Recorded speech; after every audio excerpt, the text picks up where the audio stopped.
কি কারণে আমাকে ছেড়ে দিলা? হ্যাঁ,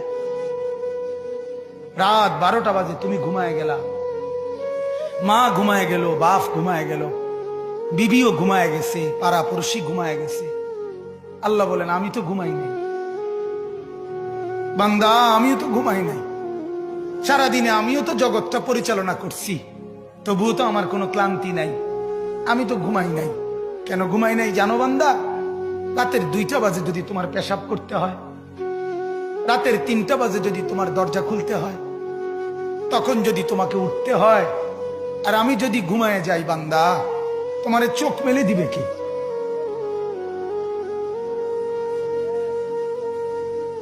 এই বাপ, চোখ মেলে দিবে কি?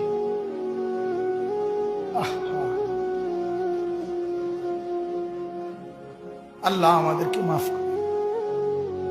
কোরআনুল কারীমের মধ্যে আল্লাহ তাআলা বলছে ওয়াহুয়াল্লাযী ইয়াতাওয়াফফাকুম বিল-লাইল। কোরআনে আল্লাহ বলে বান্দা শোনো, প্রত্যেকটা মানুষকে রাত গভীরে যে ঘুম আমি দেই, সেটা ঘুম না, আমি ওয়াফাত দেই, আমি মূলত মৃত্যু দিয়ে দেই।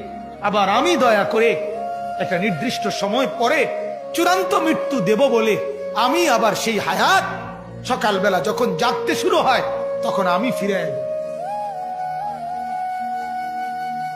দেয় আল্লাহ। এমনও মানুষ আছে পৃথিবীতে, রাত্রিবেলা ঘুমাইছিল ভালো মানুষ, সকালবেলা আর জাগে নাই। আমার একজন দূরসম্পর্কীয় চাচা আছে, প্রফেসর ছিলেন, ভালো মানুষ ছিলেন। রাত্রিবেলা জলজ্জান্ত মানুষ ঘুমাইছে, সকালবেলা আর দরজা খুলে দেখছে ওই মানুষটা জীবিত ছিল না, মারা গেছে। হতে পারে না? হতে পারে কিনা বলেন না? তাইলে বছরের পর বছর, মাসের পর মাস, এই বাপ, বাহিরের কারো চিন্তা করে বাদ দেন। আপনারা যারা বসছেন, আপনাকে বলছি, আপনি কষ্ট করে বসছেন, রাতের 12টা বাজে, রাতের 12টা বাজে, এত কষ্ট করে বসছেন, বিনিময়ে একটু ভাবেন, একটু ভাবেন, অনুরোধ আমার, একটু ভাবেন। আজ মাঝে মাঝে মন চায় আল্লাহর বান্দা মুসলমানদেরকে বুকে জড়ায় ধরে কাঁদি যে বাপ কেন এত ভুল করছেন, আল্লাহকে কেন এত নারাজ করছেন? যার বিবি বেপর্দা, আপনি আল্লাহকে কত পরিমাণ নারাজ করাচ্ছেন। যার স্ত্রী, যার মেয়ে বেপর্দা, আপনি আল্লাহকে কি পরিমাণ নারাজ করছেন বলেন? এক কুকুর মরলে, লাশ ফেলে রাখলে যেই দুর্গন্ধ ছড়ায়, সেই দুর্গন্ধে অল্প কিছু মানুষের কষ্ট হয় কিছুক্ষণ, কিন্তু এক নারী বেপর্দা হাঁটলে যে যুবকগুলোর চরিত্র নষ্ট হয়, সেই নারী এক মরা লাশওয়ালা কুত্তার চাইতেও বেশি দুর্গন্ধ ছড়ায়। কুকুরের দুর্গন্ধ এত বেশি ছড়ায় না, বেপর্দা নারীর দুর্গন্ধ যে পরিমাণ ছড়ায়।